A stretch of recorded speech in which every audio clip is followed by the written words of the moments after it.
Welcome to the program. David Evan Harris is joining us today to discuss artificial intelligence. He is the Chancellor's Public Scholar at UC Berkeley, University of California, Berkeley, and a continuing lecturer at the Haas School of Business there. He teaches courses including AI ethics for leaders, social movements and social media, civic technology and scenario planning, and futures thinking.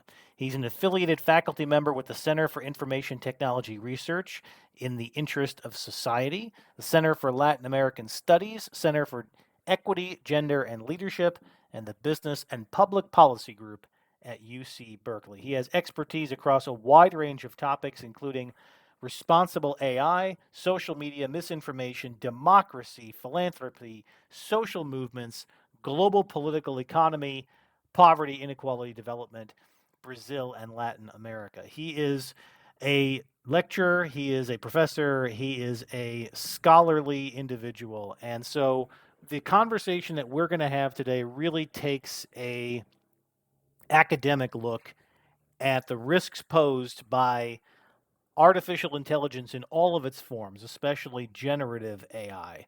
We spend a considerable amount of time in the first half of this interview talking about regulation of AI, responsible regulation, and the fact that it's a dual use technology, which we'll talk about what that means, but it means it can be used for both good and for harm. And we use an analogy to nuclear power in this interview that I think will help bring home the complexities of this issue, why it's going to be so hard to get the regulation right, and we will talk about the implications of AI on everything from elections to business to celebrity for that matter, and some of the controversies that have arisen as this technology is built out in a more commercialized and less nonprofit way. It's a fascinating conversation. Now, as we get into this, look, David is a professor, he is a lecturer, he loves this, and I thought it was helpful in this interview to let him do a lot of the talking. So you're going to hear a lot from David, and it's going to feel maybe a little bit more like a college course than our typical interviews. But look, David has a wealth of knowledge, and he spilled it out there for all of us. So I think it's a great thing. I think you're going to need to listen to this a couple times over. And as far as I'm concerned, you're getting a little preview of what it must be like in his classes at a prestigious university like University of California at Berkeley. So take it in, listen, pause at any point if you need to go back and listen a couple times over to make sure you got the nuance of it. I did the best I could in the conversation to hit the points that I think are most important for you to understand as we think about the potential of AI and then the regulations that are going to come in the months and years to come, and how we should all be thinking about it as an informed public. So a lot of information to take in. We went pretty long with this conversation, so I hope that you'll stick with us all the way through. And at the very end, I'll give you a little my take, something that I learned from this conversation that I hope you'll find useful as well, and maybe you can talk about, debate about, and give me your thoughts on. So David Evan Harris was generous with his time, and I present to you that conversation now. David, welcome to the program. Glad to be here. Thanks so much for the invitation, Brian. So I gave a little introduction before we jumped into the interview session here, but no one can introduce themselves quite like themselves. So let me give you a couple moments here at the top to introduce yourself to our audience.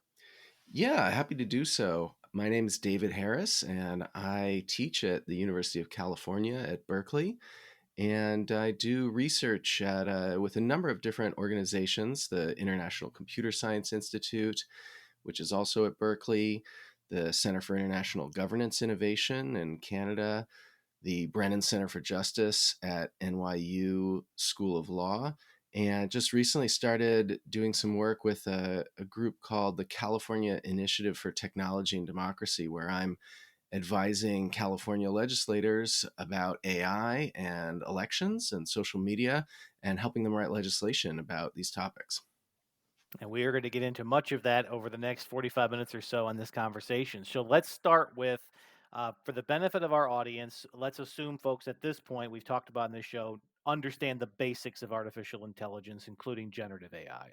But in your view, from a regulatory standpoint, as well as from a technology standpoint, where do you feel we are on that journey It feels like just yesterday the public was aware of ChatGPT and started playing around with it, which felt like a big leap forward.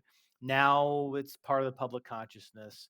Where do you see us in the adoption of AI technology, as well as where the regulators are in thinking about putting rules around it? Great question. Well, it's still really early in many ways in terms of adoption of generative AI technology. Now, we have to remember that generative AI, what we saw with ChatGPT, is by no means the advent of widespread use of AI. It's been more than a decade that social media companies have been using AI to do things that are called ranking and recommendation, or building ranking and recommendation systems. And those are the systems that decide what's going to be at the top of your news feed in social media. There are also many other uses in other industrial settings of AI that are behind the scenes that people don't generally think about. But people have also been uh, purchasing cars with varying degrees of self-driving abilities for quite a few years now. So, uh, but my understanding is you're thinking about where are we in the trajectory of generative AI in particular. And so with generative AI, we've seen a lot of what can be done with text in generative AI, chatbot interfaces. And we are at the early days, I think, of experiencing the potential and the capabilities of what are called multimodal models. Those are AI models that you can interact with using not just text, but using your voice. You might think, oh, well, I've been talking to Alexa or Siri for quite a few years now. But, having this level of sophistication of conversations that you're having with ChatGPT, that's coming soon. And then with images, I think a lot of people have gotten a taste of AI image generators.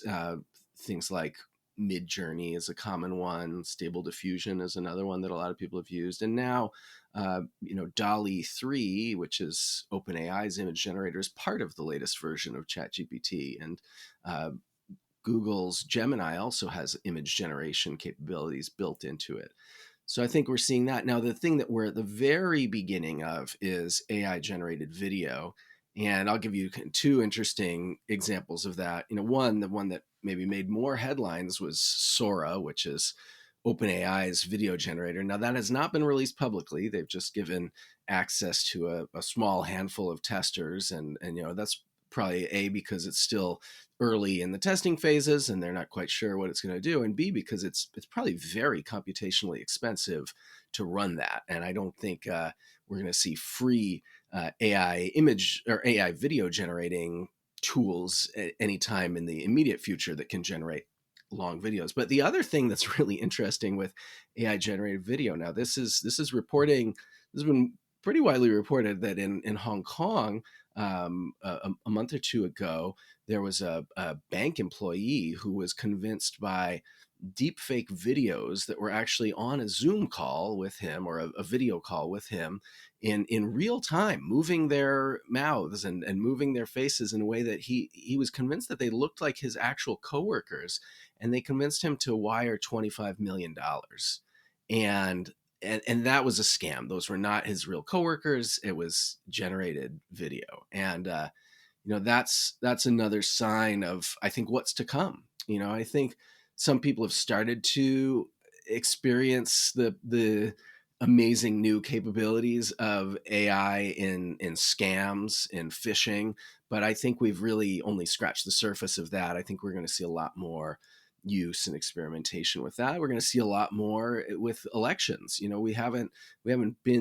world hasn't been through a lot of elections in this age of generative AI. We've seen some tastes of what it can do. Slovakia is one example of an election that was very close, and in the final days of the election, a deepfake audio clip was released, supposedly showing, or with the voice of one of the candidates, actually the pro-Ukraine candidate, buying votes supposedly, and then the pro-Russia candidate won that election by a very narrow margin. And we know that Russia likes to produce fake content because we have all of the records of that going back many years, but most prominently to 2015, 2016 interventions in the US election. And we have some public open commentary from people like the late Yevgeny Prigozhin, who said that they interfered, they interfere, and they will continue to interfere in elections. So we know that that's happening, and when we also know from a couple of weeks ago, or actually it was Valentine's Day, Microsoft and OpenAI made a big Valentine's Day announcement that Russia, China, North Korea, and Iran were trying to use OpenAI and Microsoft's publicly available AI tools to build hacking and phishing tools, using them to generate text, personalized spear phishing types of campaigns, and code. It sounds like from that announcement. So we're still very early in seeing how that unfolds. All right, so I hadn't thought of it in this way before, but I'm curious how regulators are looking at this space. I have heard variations of, well, this is the next utility. We haven't even agreed that the internet itself is a utility, right? So there's a conversation that it should be governed, regulated like a public good and a utility. I've heard others who say this has the potential to be a weapon. This should be regulated the way we regulate firearms, or in the US to the degree that we regulate firearms. Um, what category do you think that tools this powerful fit into? Is this a public good that needs that kind of rigor? Is this a weapon that a state actor, or even a nefarious mafia or something gets access to, and we need to regulate it at that kind of a level?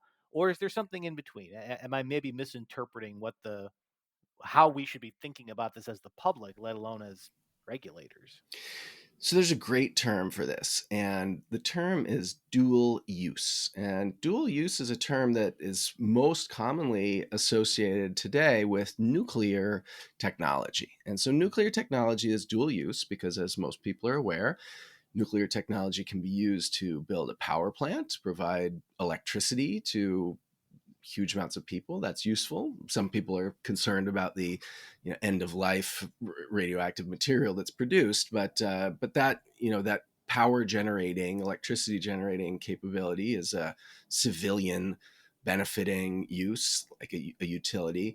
But also, nuclear technology can be used to build weapons, extremely destructive and massively lethal weapons, and that's what's called in public policy circles and regulatory circles a dual use technology. Satellites are another example. You can put satellites in space to stream videos and have phone calls with your friends, and do all kinds of other interesting science with them. And you can also put satellites in space, or as it's now apparently rumored that the Russian military is working on putting a weapon in space that to destroy other satellites. And so we've now heard that the Russian military is putting weapons into space. And so you can think about space technology, satellites also as dual use. And AI absolutely fits into this category of dual use. Now, some people might call it omni use because there are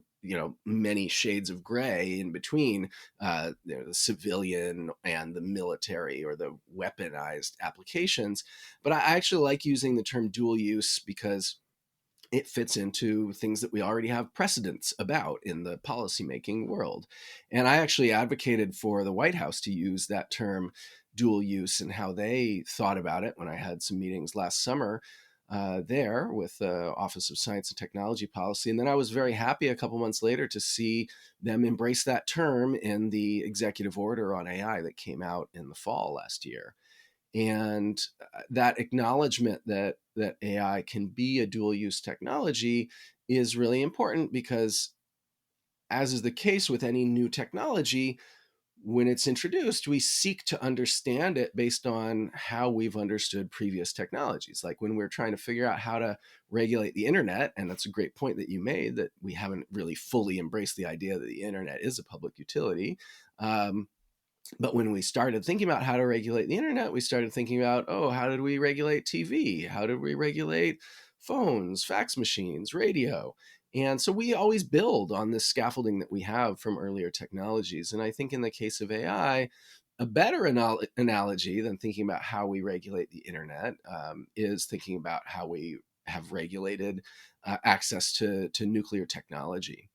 And again, I already shared some of the examples of how AI can be weaponized, but it is a very, very powerful tool. And we know that information operations or influence operations can swing elections. They can be very, very powerful tools. The United States government, CIA, Department of Defense, has been running information operations for a long time. And the United States and many other countries have been the targets of information operations. And I think it's just really important to think about as we regulate this, making sure that we don't build this technology in a way that plays into the hand of the people trying to destroy democracy. Now, that's an interesting analogy too. Let's stick with the nuclear technology example of dual use. One of the e- I don't want to say there's anything easy about dealing with nuclear proliferation, but it is a hard thing to acquire. It is expensive. It requires intense scientific knowledge. It feels like the cat's already out of the bag with AI.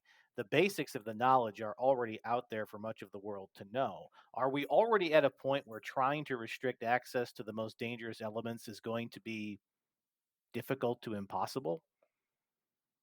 That's a great question. And I think the metaphors that we choose really matter when we're talking about this. And, the cat's out of the bag is one metaphor.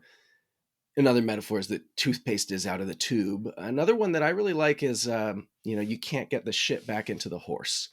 And that one, I don't know if I'm allowed to say that on your It's a show. podcast. You're good. It's a podcast. Great. Okay. So, yeah, you can't get the shit back into the horse, but the horse is going to shit again. And you can put the little bag on the back and you can collect that shit, or you can let the horse shit all over the information environment of the entire world. And there's a term for this that's been used to describe what is happening to the internet right now, which is called the enshittification of the internet, the filling up of the internet with shit, with content that is generated by AI. If you start Googling right now and look at search results, probably even for yourself, you might find many different AI generated articles that are maybe written in the style of things you do. I've found ones that are clearly AI generated summaries of articles that I've written. Some of them cite me. And, you can tell they're AI generated because you look at these websites and they've put out 20,000 posts in the last 6 months or something like that. And they only have one author. And no human being could write that much content. So you can tell what's going on here. And when I say the horse will shit again, what I mean is, yeah, it's a very powerful tool for the governments and the militaries of Russia, China, Iran, North Korea to have AI access to today's powerful AI tools, but it's going to be a lot worse to give them access to the powerful AI tools, even of just 6 months from now, or a year from now, or 2 years from now. And that's the reason why I don't like the cat is out of the bag metaphor, because it implies there's nothing we can do about it. And that is simply not the case. What we can do is we can make sure that regulations catch up to some extent with AI development and get a hold on putting some guardrails in place around exactly how the people and the companies that are developing really powerful AI systems can release those systems, and how they can be required to, for example, put watermarks, which are invisible or visible markings on the types of content that they produce, the images, video, audio, text, code, so that people know what's AI generated content and what's not. And there, can also be many different types of requirements that companies that are producing AI tools do testing. Sometimes this is called adversarial testing. Sometimes it's called red teaming. But basically, test to see what are the dangerous things that this AI system can do. And that ranges, the things that I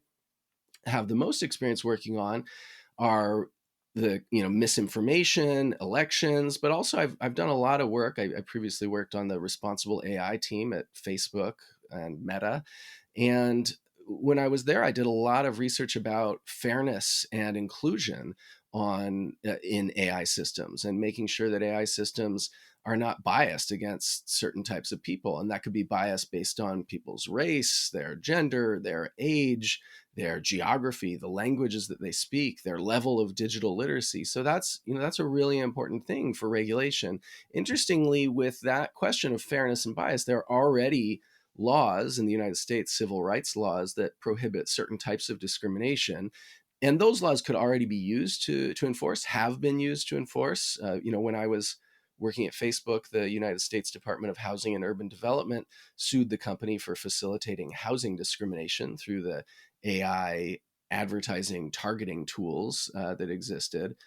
And that's just one example. I think civil rights laws have a lot of potential to be used, not just in the area of housing, but also in the area of credit and access to financial services, in the area of employment, where AI systems are being used perhaps to evaluate resumes, recommend top candidates for jobs, even conduct interviews. People are now doing asynchronous video recorded job interviews. This is a real thing, and what company wouldn't be tempted to use AI to evaluate those video interviews rather than having their paid staff sit through hundreds or thousands or hundreds of thousands of hours of them.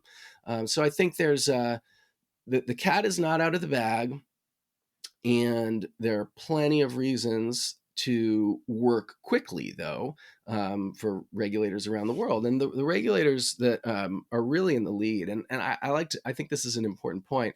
A lot of people say, oh, if we regulate AI in the US, China's going to win. China's going to beat us in the AI race. We can't regulate because it's going to slow down our private sector. Well, China has actually already beat us on the AI regulation race. I have a student who came to Berkeley from China to do research here, a law student, and I asked her to put together a summary for me of all the AI laws in China. China has been at this for a while and has over a dozen laws that are specifically pertaining to AI, and they go back years. So China is already winning the regulation race, and I think that's a really important point for us to think about. Is that there are ways to give the private sector, give startups the freedom, the investment, the conditions that they need to be successful. But that doesn't mean that we need to be completely laissez-faire and hands-off in order to, beat China, so to speak, on this, because they're already regulating. And there are a lot of the AI regulations in China that I don't particularly like, and China is not known for its democracy, and that brings me to the second major world power that's I'd say in second place temporally speaking on AI regulation. I would say in first place in terms of my subjective view, the quality of the regulation itself, which is the European Union. The European Union is in the very final stages of finalizing the EU AI Act, and actually I like to draw people's attention as well to another act that was previously passed. It's now been in place for a couple of years, but it's just finally fully come into force, which is called the Digital Services Act. And I think that should be seen as not only a law about what it calls very large online platforms or social media platforms and very large online search engines. Those are the two big categories that the Digital Services Act has the greatest implications for. But it has a lot of provisions about AI. It actually led to the establishment of the European Center for Algorithmic Transparency, which is a center that was set up to help enforce the provisions of the Digital Services Act that require social media companies and search engines to think about how their AI systems, how their algorithms those terms are a little bit fuzzy, sometimes used interchangeably, but how those systems are having an impact in areas like misinformation, like elections, like public health, child safety. And that law already is having a big impact in how the industry is thinking about building its AI systems. I think soon after the EU, we may see California. I hope that my home state of California comes in next with some important laws. We're seeing AI laws. I heard one number recently: 400 bills have been put, have been proposed, state bills that have to do with AI in the United States right now. And some have already passed. Michigan and Minnesota passed interesting ones that have to do with elections and deep fakes. And I just heard that in California currently there are at least 30 that have been proposed this year, this political cycle. So let's talk about the implication on elections here, because you hear a lot of fear mongering, I'll call it, about all the things that could go wrong with the use of generative AI and other tools in elections and in disinformation. But from a practical perspective, things that could actually sway the outcomes of elections. You gave an example out of Slovakia that may very well have changed the outcome of that election. What are you looking out for over these next few months, as we're in election year in the United States, but there are elections throughout the democratic world in the coming months and years? What are the things that you are most concerned about, the application of either AI or other forms of disinformation that you think could have a real effect on how people vote or if people vote? And then, secondly, are regulators taking that seriously? Are you being heard as you are presenting these threats? As I mentioned before, one of the organizations I'm supporting right now is, it's actually an initiative. It's called the California Initiative for Technology and Democracy. And that's a project of Common Cause, which is an organization a lot of people have heard of. It's been around for decades. And through that organization, I'm working with a group of California legislators to put forth pieces of legislation addressing questions of deepfakes in elections, of AI watermarking or provenance detection technologies. And the lawmakers are very excited about this. There's actually a little bit of a crush of lawmakers in California that are so excited about putting forth proposals for laws to address AI and elections that there are multiple bills being proposed that are overlapping and competing with each other on many of these topics. So, and I've been very excited to meet with multiple California legislators on this topic, and they are really hungry for expertise and advice about how to best regulate this. And I think, in terms of how AI could actually be used to interfere in elections, there are a lot of different scenarios that the California laws that I've been advising on are trying to address. And I think it's important that when we think about this, we think expansively. We think about the future. We try to put ourselves in the mind of the adversaries that might be very creative about how they use these technologies. But also, I think it's equally as important that we look at history and what's already been done. So in 2015, 2016, the Russian Internet Research Agency was set up and active out of their office building in St. Petersburg, Russia. Now, when I say office building, like, you can see pictures of this in a New York Times article. This was a building where supposedly around 1,000 people came to work every day. It was their full-time job. They came to work and they wrote content, produced images, all designed to interfere in elections. Primarily at that time, our understanding is it was targeted at the United States presidential election of 2016.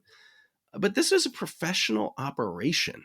And I think people need to really think about and understand that when they think about how do AI systems enhance potential threats. So, in order to understand that, you just need to look at, how are AI systems marketed to any other company with an office and real employees who come into work every day. Well, they make people much more efficient at writing. They help people correct their grammar.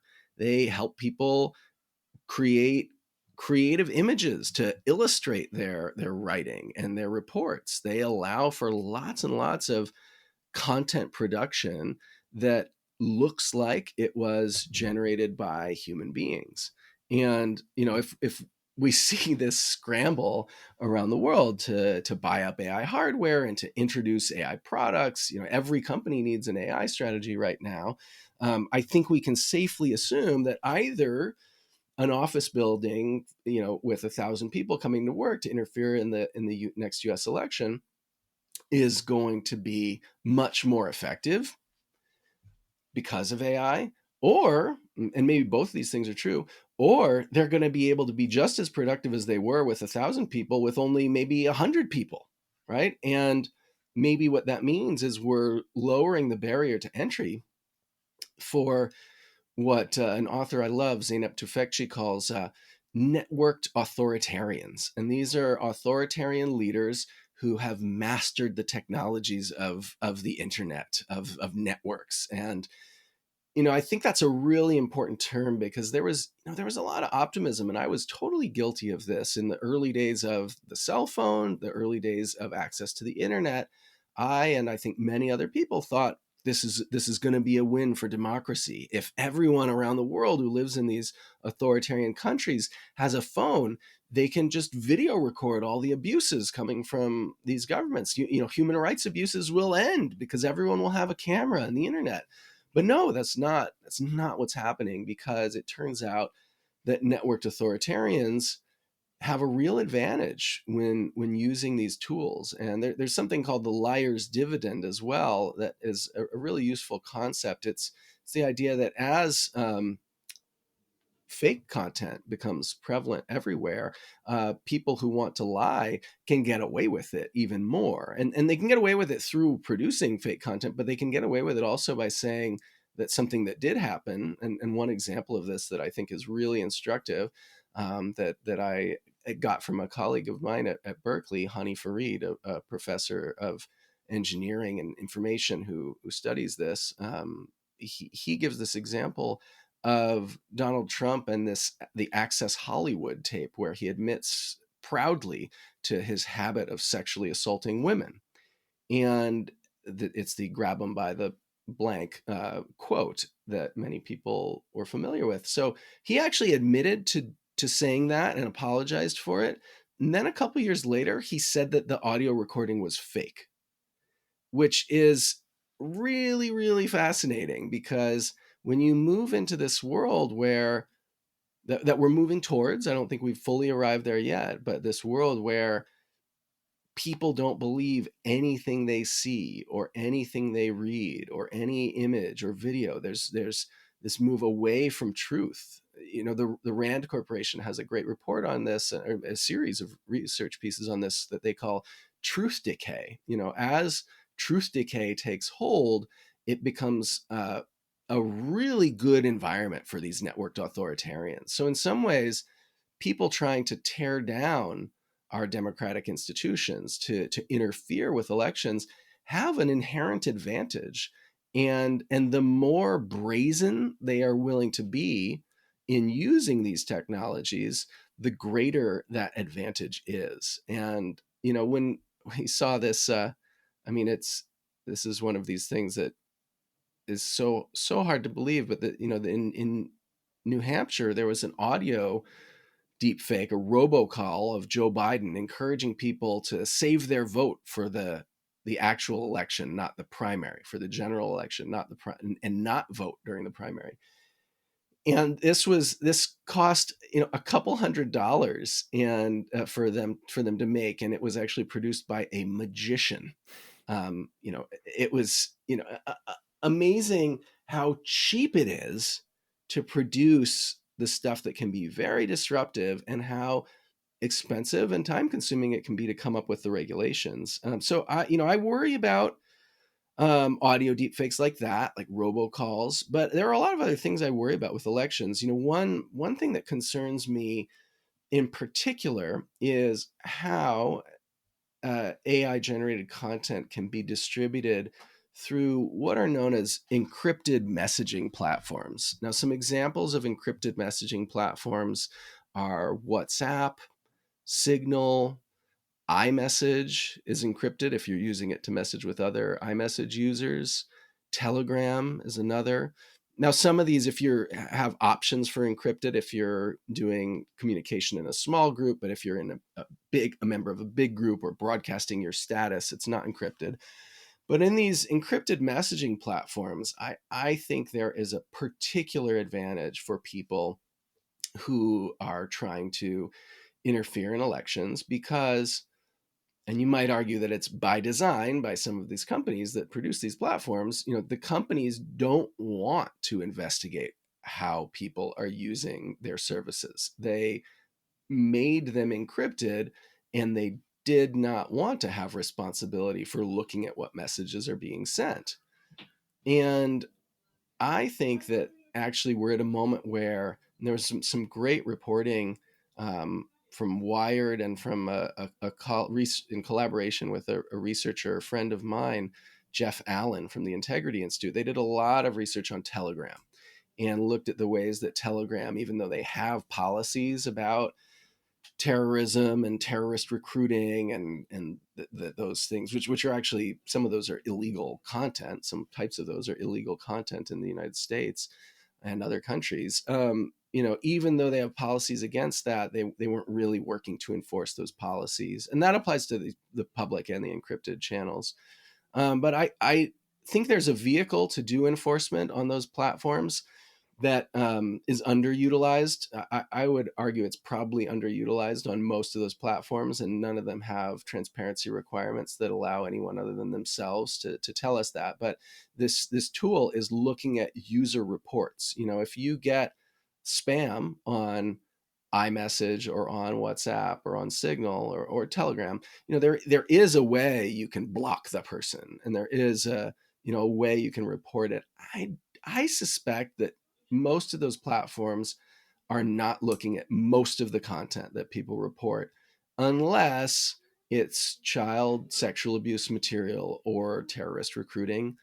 Those are the two kinds of content that can really cause problems legally for these companies.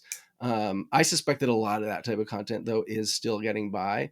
And with elections and misinformation, that's not even illegal in most of the world. And so I think that's why, if I were, Vladimir Putin, or whoever the successor is to Evgeny Prigozhin running the Internet Research Agency today, or the successor agency, I would be looking at encrypted messaging platforms as a way to distribute content that is either disinformation, giving people straight up false information. But what I would probably do, just to be even more creative, and I have some experience with this. When I was at Facebook, I did go to Brazil in 2018 to study misinformation being used in the Brazilian presidential election then, and that was the election where Bolsonaro won. And that was an interesting one. I can't share a lot about what I did while I was there, but one thing that's now public information is that Facebook, the company, sent cease and desist letters to dozens of companies in Brazil that were offering WhatsApp political advertising, targeted political advertising services. Now, this was a complete violation of the WhatsApp terms of service. Might have been a violation of Brazilian election laws if the companies advertising these services had illegally bought or sold or acquired voter information. But it was very hard for the government to enforce because it's an encrypted platform. And also an American company that didn't have staff in Brazil actually at the time. So the government couldn't really look into it. And I think we have lots of evidence. There are some great academics in Brazil who studied what happened there. Pablo Hortelado is one, if you want to look at his research on this. But they were able to, through surveys and that had thousands of participants in them, they were able to collect WhatsApp information and collect lots of examples of misinformation that was circulated in Brazil around that election. And,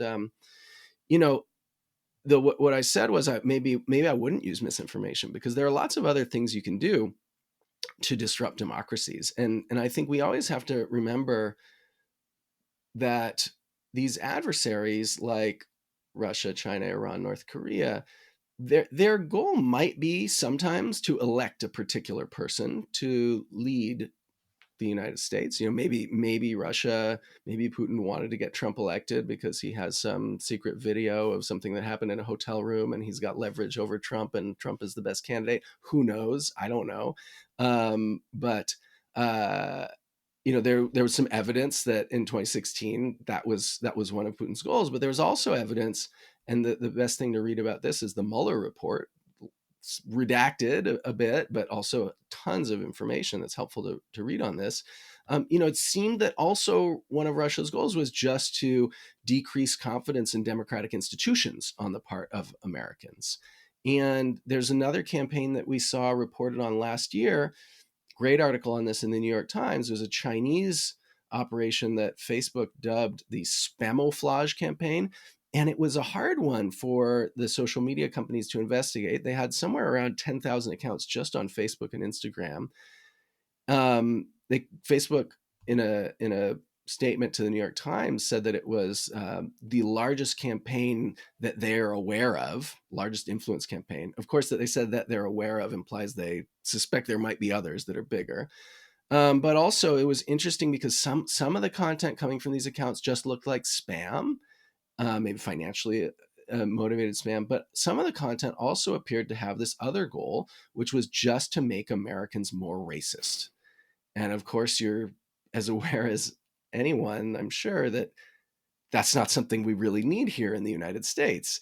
And if you think about that as a goal of these campaigns, just make us more racist.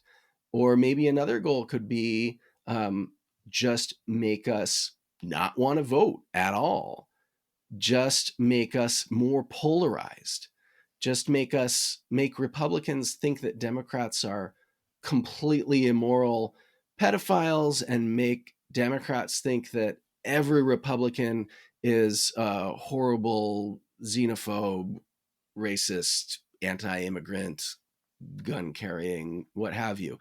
And that kind of polarization, the deliberate polarization, trying to magnify polarization, also probably something we don't need in this country.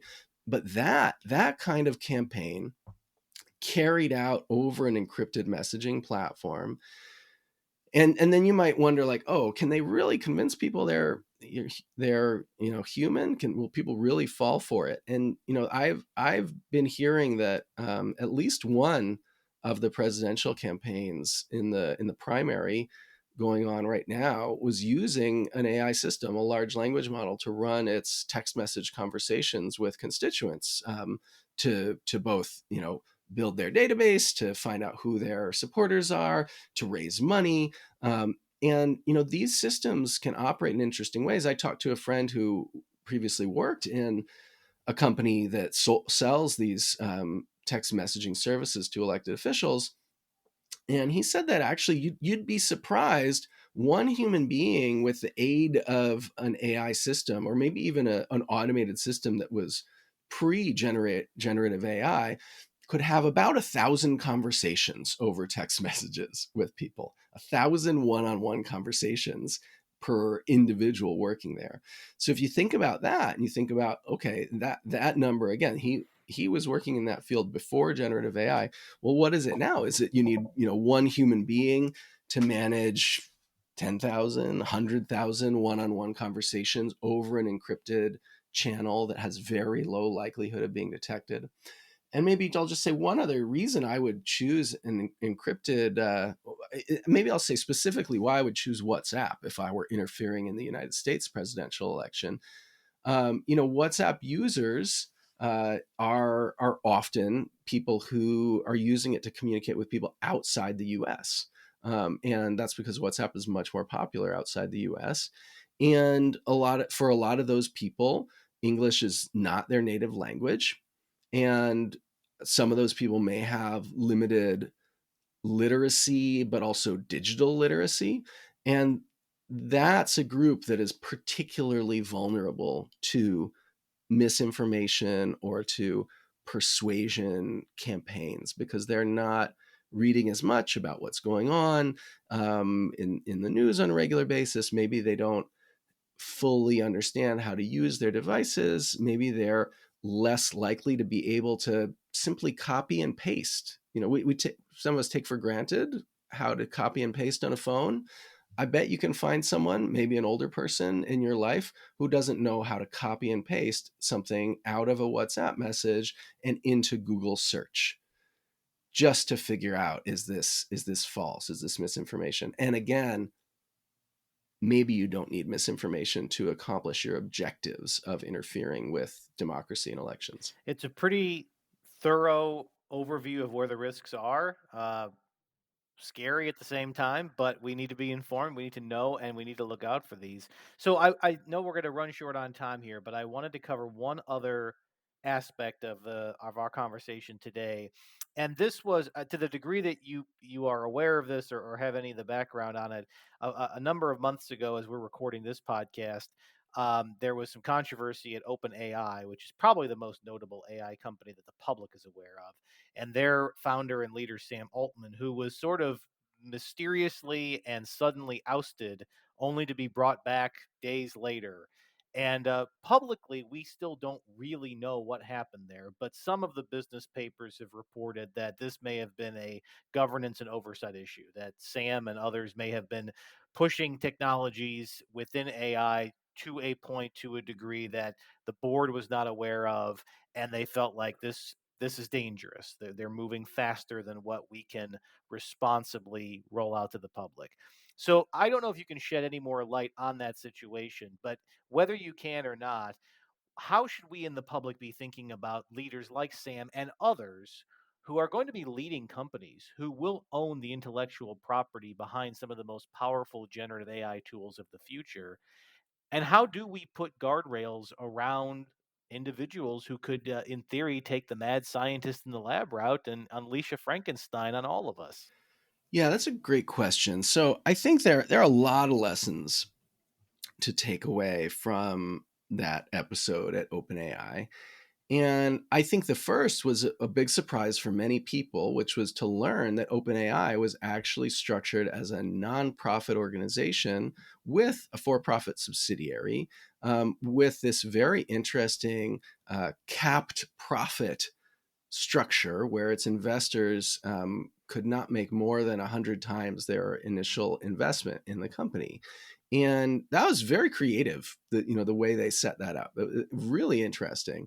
And Silicon Valley is not known for being the home of nonprofit innovation. There are some good examples here. We've got the Mozilla Foundation, which is a nonprofit that is the owner of the Mozilla Corporation, and they make the Firefox browser. We have the Wikimedia Foundation, that is a nonprofit organization that owns Wikipedia, which is one of the top 5 or 10 websites on the internet. And those are the big ones. Then there are a lot of smaller ones, but Silicon Valley is known for generating these hugely successful startups. Also, probably worth noting, Wikipedia and the Firefox browser were both built on the shells of failed for-profit startups. Wikipedia was originally started as a for-profit Newpedia. And Firefox was built on the intellectual property that was basically donated to it from the Netscape browser. So there's a long history of back and forth between models and moving intellectual property between them. And Sam Altman himself, interestingly, was also not known for being a nonprofit guy. He was known for leading Y Combinator, the most successful, biggest startup accelerator, startup incubator around. Now, interestingly, Y Combinator, where Sam worked, did start a process of accepting nonprofit organizations into its programs before, I believe it was actually before OpenAI was started. And so he has a history of flirting with these ideas. And, it's also worth noting that Silicon Valley is a place filled with idealism. It's generally a place of politically left or politically progressive-ish values. But when you get into the upper echelons of Silicon Valley companies, you also find a lot of libertarians and people who really don't see any regulation as good regulation, or see very little role for government in the tech sector, which is misguided, but that's another conversation. The interesting thing then is to think about, well, why did OpenAI get started as a nonprofit organization, and what does that have to do with its relationship with Microsoft? Well, it's worth going back and worth thinking about. It one of the big reasons why it thrived initially as a nonprofit was that Elon Musk was willing to give the nonprofit organization a lot of money, many, many millions, with commitments over $1 billion, I believe.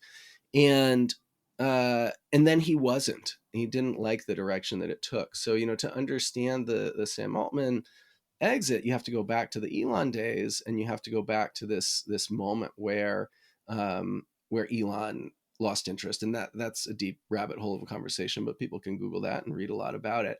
But in the absence of Elon's philanthropic millions, or hopes for billions of dollars, OpenAI had to figure out how to go make money, or how to go get other donors. But there weren't any other donors who were going to give at the Elon level, and so they had to get creative. And so Sam, a very idealistic person who was in on and the nonprofit model, had embraced that, leaned on his skills as for-profit entrepreneur, and set up this relationship with Microsoft that was bringing in billions of dollars. And the thing is, like, this stuff is expensive. Training these AI systems and then running them costs a lot of money, takes a lot of very expensive hardware, it takes a lot of electricity, and it takes a lot of very expensive, well-paid engineers to build. And so that was what led to this Microsoft relationship. And so at the same time, though, when they started the Microsoft relationship, they didn't go fire all the idealistic people in the company, and I count Sam as amongst the idealistic people in the company. They kept a lot of the company culture, and I think the company culture faced this tension, and the tension was between making what's today one of the largest, or maybe the largest, companies by market capitalization in the world, making them happy with their investment, figuring out how to make sure that the billions or the tens of billions were going to keep flowing in, and hanging on to the nonprofit culture of building AI that is good for humanity. And I think that is the essence of this struggle. And it turned out that the board of directors was constructed in a way that it was supposed to really favor people who did not have a financial interest in the company, and who were really focused on making sure that the company, the nonprofit and the for-profit subsidiary, that they operated in the public interest. And I think that that's a dance you can do. National Geographic, interestingly, is a nonprofit organization that has, I believe, actually more than one for-profit subsidiary, or partnerships with TV stations, different partnerships, different kinds of publishing, different media. And that's an organization that's lasted a long time. So you can have a nonprofit own a for-profit, or own multiple for-profits, or own portions of multiple for-profit ventures that have multiple shareholders. I don't think that's an impossible model, but it is a model that produces tensions. And in this case, those tensions came to a head when there was a conflict. And there's one of the board members, Helen Toner, who works at or at least at the time worked at a research institute called CSET, Center for Security and Emerging Technology, at Georgetown. So, Helen had, reportedly written a report that talked about AI and AI safety and AI fairness, and in that report mentioned Anthropic. And Anthropic is a much less known, but I'd say equally important company if you want to understand the implications of this OpenAI change in leadership. Because Anthropic was a company that was founded by a group of people who left OpenAI because they were concerned. The reporting, I don't think anyone said this explicitly officially, but the reporting is that it was a group of people who left OpenAI because they were concerned about the Microsoft relationship. And that happened long before this whole Sam Ousters, a couple of years before. And so Anthropic, actually, they did a different corporate structure. And I think these corporate structures, it might sound like legal nerdy stuff. It's like double wonky, legal wonky, and technical wonky. But Anthropic took a different route. Instead of creating a nonprofit that owns a for-profit, they created a public benefit corporation, which is kind of a hybrid thing, somewhere in between. A public benefit corporation has the advantage that they're operating in the public interest as part of their corporate structure. And so if a public benefit corporation has a shareholder who says, damn it, the company's not making enough profit, CEO, go make more profit, public benefit corporation CEO can say, oh, hey, you knew that we are a public benefit corporation. So, we are going to try to give you a return on your investment as a shareholder or as an investor, but you don't legally have the power to tell us to purely maximize your return on investment. And so that's a different type of structure. I don't personally have a strong opinion about whether nonprofit owning a for-profit or public benefit corporation is a better structure. I think we haven't seen enough public benefit corporations long-term operating at this size. But I honestly do think Anthropic is already, I'm certain, facing similar tensions because they have accepted commitments of billions of dollars from other tech companies too. They've taken a lot of money from Google, from Amazon, and many others. Sam Bankman-Fried was a big investor in Anthropic. That's one of the interesting news items of recent months is that Sam Bankman-Fried, or the holdings companies to deal with the bankruptcy, have been recently given permission to sell their shares in Anthropic, and so it's a really interesting thing to look at the way these companies talk about their ethics and their mission. So Anthropic's website has a lot of information about what they call constitutional AI, which is ostensibly a different technological strategy for developing AI that is supposed to be about really building AI with values built in from the beginning. And it sounds good. It sounds pretty interesting from a technical perspective. It's unclear how much of an impact that has versus the reinforcement learning with human feedback approach, where maybe the human feedback is structured according to certain principles and where you have a robust set of usage policies. OpenAI has, I think, a pretty good set of usage policies. I'm biased because I'm friends with the person who wrote them, but they have clear policies for what you can and can't do with their system too. They don't call it constitutional AI, but I think if you want to sort of see the next chapters of this conflict between Sam Altman and the board, which I think is really a conflict between the venture capital maximize returns on investment, take investment from publicly traded companies like Microsoft model, and the people who've really dedicated their careers, or at least are saying they've dedicated their careers to AI safety and building AI that works in the public interest. I think you should watch OpenAI, but you should also watch Anthropic. You should probably watch another AI company called Inflection that's also set up to produce kind and friendly AI systems. And this is definitely a really interesting topic, and something where there are going to be a lot more conflicts around this, and also a lot more regulatory interventions around this too. Let me just ask you on a closing question.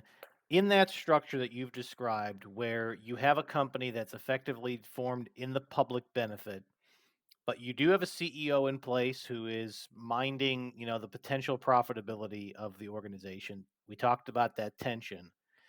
But in the end, is there any reason to think that the profit motive will not win out and that they will push the envelope to get returns for those corporate investors? Or am I being too pessimistic?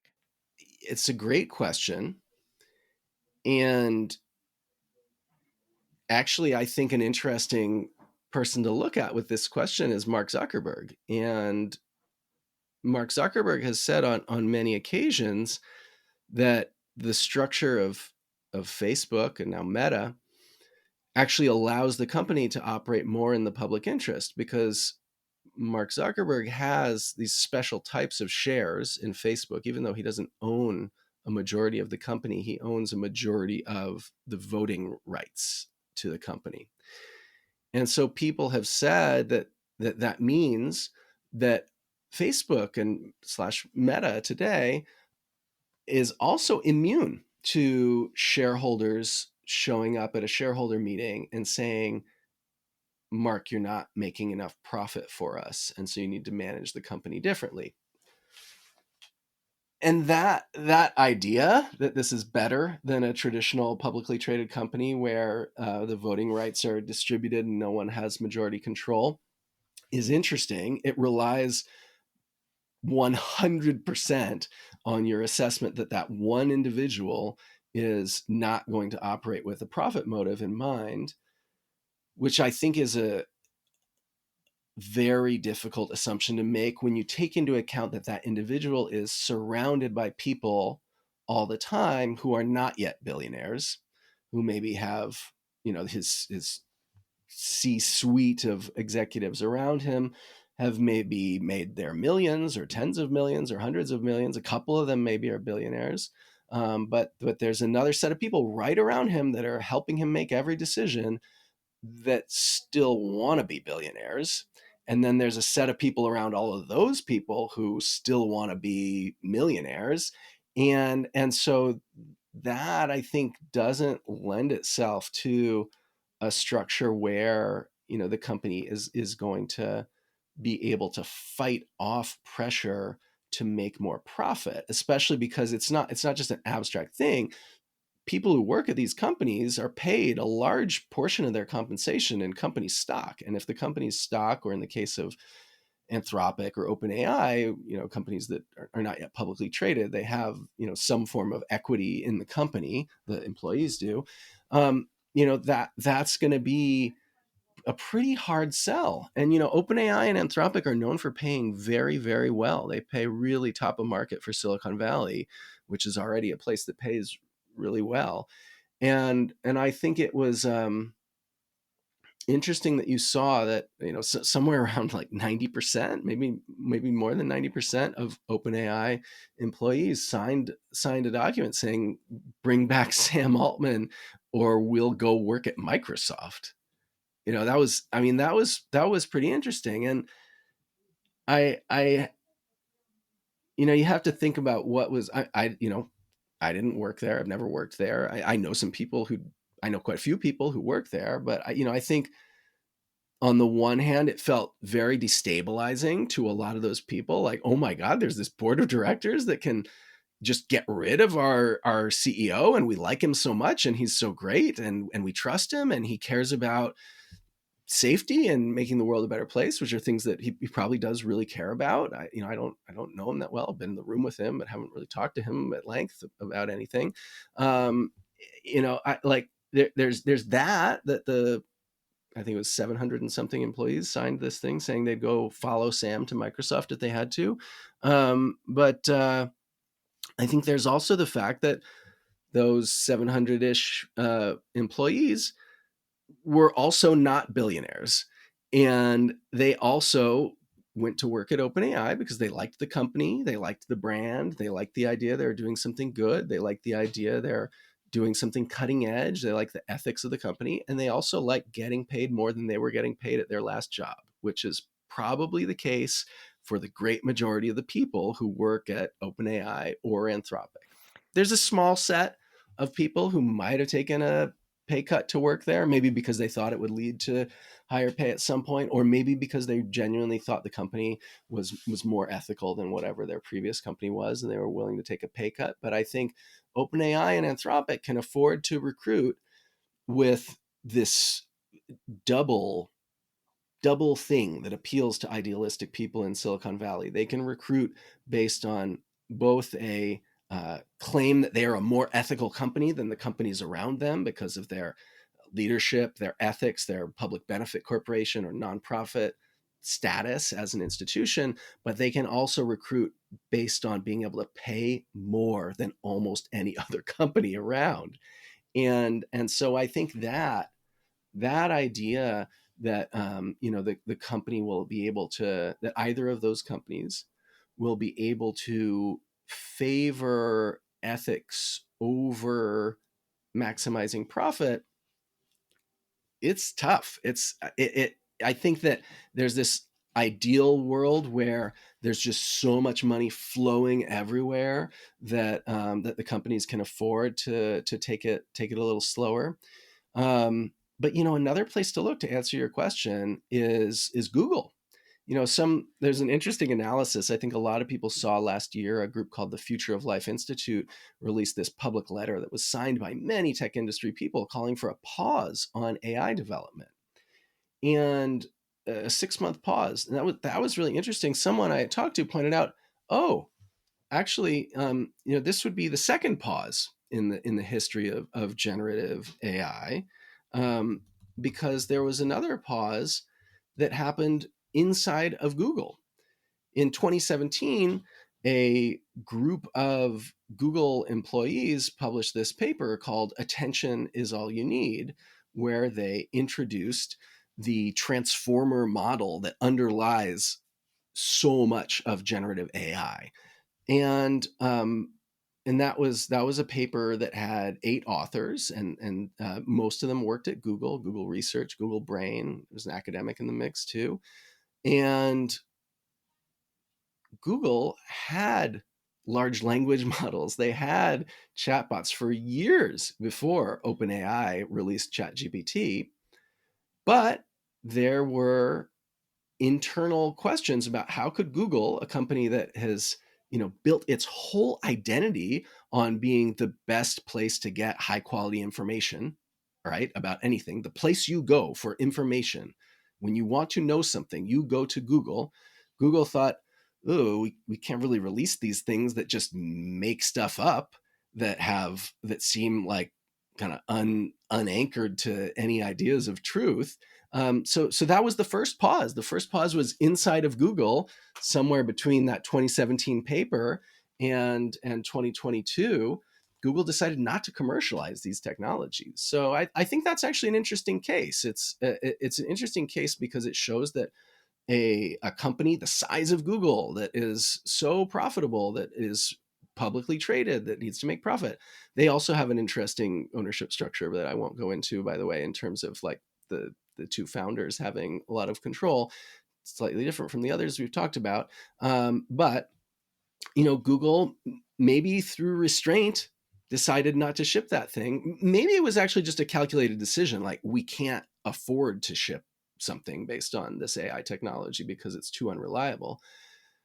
But Google kept it inside and didn't release it. And then ChatGPT came, and then Google did their infamous demo that gave misinformation about astronomy last year, and that hit their stock hard. When Google tried to, I think that Google executives expected that since they had spent probably billions of dollars on not just Google Brain, which was their sort of in-house AI development thing, which has now been merged with Google DeepMind, which is a company they bought based in London. I think Google expected that their stuff was so good that they had all of the smartest people in this whole field, that when ChatGPT came out, they could just sort of flip a switch and release stuff that was just as good or better. And Google is still struggling, and Google has had a lot of layoffs, as just as OpenAI and Anthropic have grown their staffs immensely in the last year and a half or so since ChatGPT was released. Google has not grown a lot. Google has laid off a lot of people, and the same story is true for Meta. You know, while Meta and Google are doing layoffs, you see OpenAI, Anthropic, and actually TikTok also hiring up a lot of those people to do work on AI and on other topics. So I do think that there are moments where companies can display forbearance and operate in the interests of ethics, but based on their corporate structure, based on the expectations of their employees, and based honestly on the actual ethical commitments of their chief executive and their leadership teams, though that desire to operate ethics first, public first, will probably be compromised to some extent. And I think that's why we need regulation. You know, without regulation, you punish the companies that are trying to do the right thing for society, because they get their lunch eaten by the other companies. I'll give one last example before we drop, and that's not really, I guess it is an AI example actually. The example I'll give is Mark Zuckerberg in 2017, 2018, started getting a lot of criticism from people, including a friend of mine, Tristan Harris, saying that people don't actually want to spend so much time on Facebook. People are spending more time on Facebook than is really good for them. And that what we should strive for, Tristan was saying, is time well spent. And that was, a tagline he was giving to a movement. And Mark Zuckerberg just straight up adopted Tristan's language on that and introduced this new effort inside the company called Meaningful Social Interactions, to try to make your time on Facebook time well spent, more meaningful, not maximize just time you're looking through your newsfeed, maximize your quality interactions with family, with friends, the real connections that mean things to you in life. And Mark Zuckerberg publicly gave the example of less viral videos. We found, he said that the company found through research that people don't find viral videos as time well spent, as meaningful. And fast forward from 2018 to 2022, 2023, who's eating Mark Zuckerberg's lunch? TikTok. How are they doing it? Viral videos, right? So I think that's another example of a company that, some people would argue that the meaningful social interactions thing was really poorly designed, that it maybe even facilitated polarization, et cetera. Lots of problems with it. But at least at the level of rhetoric, Mark Zuckerberg appeared to be trying to do something good for society, and appeared to be displaying, and I'll use that term again, forbearance, appeared to be holding back on grabbing every person in the world's eyeballs and sucking up our entire lives into our Facebook feeds, right? He appeared to be holding back and saying, we're not going to do that anymore. We're going to make it more meaningful for you. And then he gets arguably punished for that, because TikTok shows up and wins market share, takes time away, takes away his business, takes away what he has to sell to advertisers left of our eyeballs. You've been very generous with your time today. Thank you so much. If people would like to learn more about you, your work, or just follow you on any of the socials, any preference on where people can find you and your work? I tend to find LinkedIn as the place where I spend more time than anywhere else right now. It seems to be the least toxic of the different social media platforms. And also, I have a faculty website. If you just Google David Evan Harris Berkeley, you'll find my faculty website with all of my recent publications on it. Excellent. We will include links to that in the description of this podcast. David, thank you so much for taking the time to speak with our audience today. My pleasure, Brian. Hope we can do it again soon.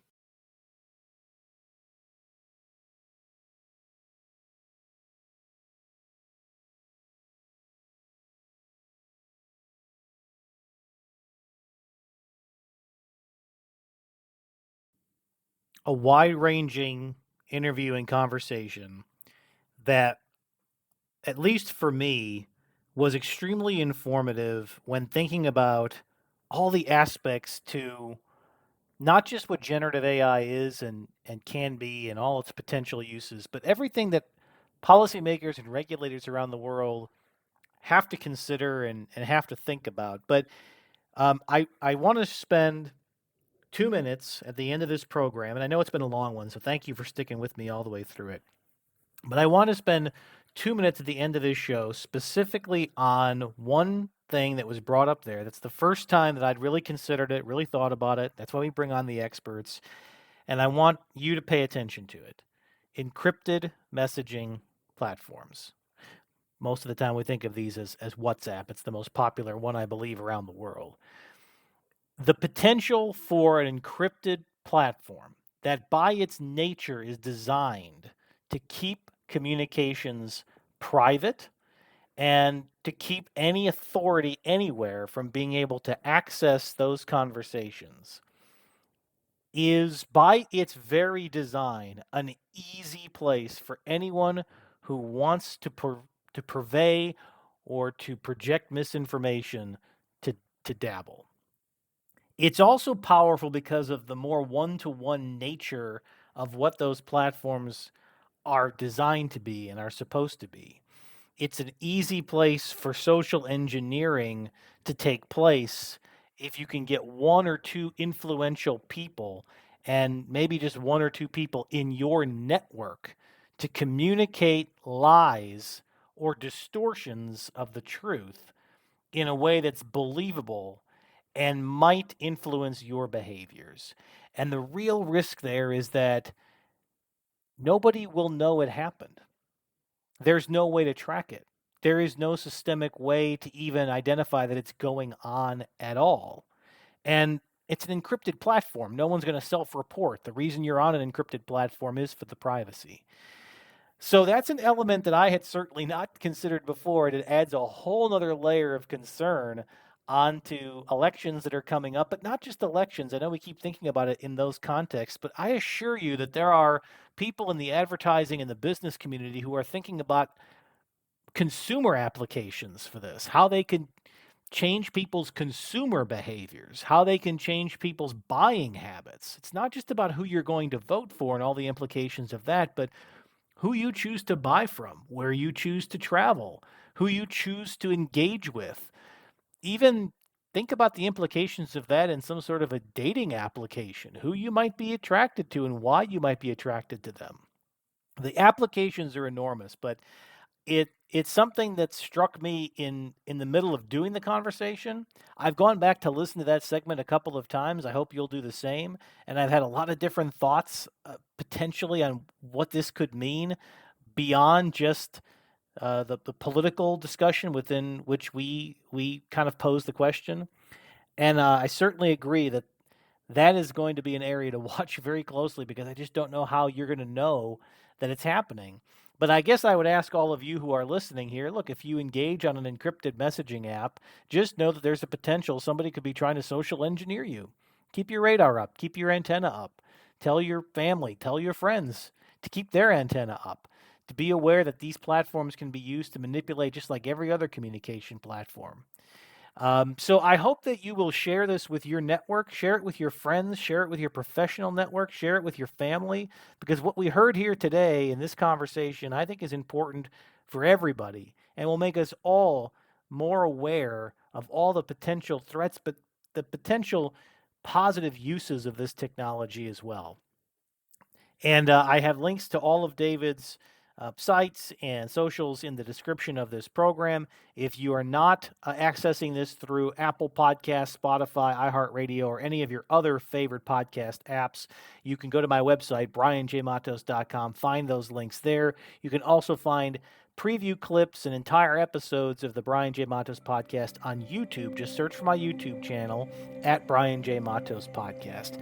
Thank you all again for listening. Thanks for sticking with us on a longer episode. Look forward to talking to you again next time. And in the meantime, I hope you will all stay curious.